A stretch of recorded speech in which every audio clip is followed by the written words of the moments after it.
Good evening mga idol. Dito na naman ako. At dyan na naman kayo. Magandang gabi mga idol. Medyo ano lang. Kumustahan lang. Kumusta na mga idol? Kumusta na yung ating mga kapatid dyan? Na mukhang meron na talagang makukulong. No, kasi malinaw yan eh. Malinaw no, kapag si Trillanes, sabi nga nila ay may trililing. No?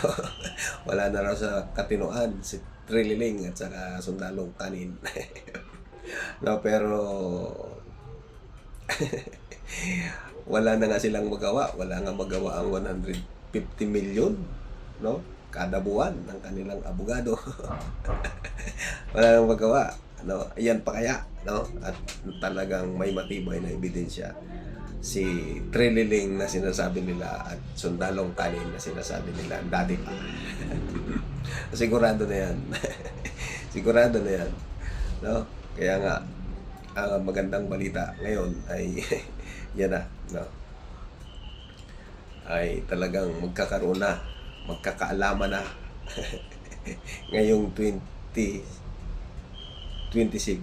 magkakaalaman na. No? Mayroon pang kasunod niya yan, no? Na February 6 ay talagang may kasunod pa. Hindi lang si Trillanes ang naghahain, no, ng impeachment. Ang taong bayan, no? Marami pa. No, kasi nga marami lang naman silang vlogger, no, na iginigiit na napakagaling ng kanilang ano pa yan. Napakagaling ng kanilang piniling leader. Ayan. No, pero sige lang. Basta dito tayo palagi. Sa 2028, no, kapag natalo pa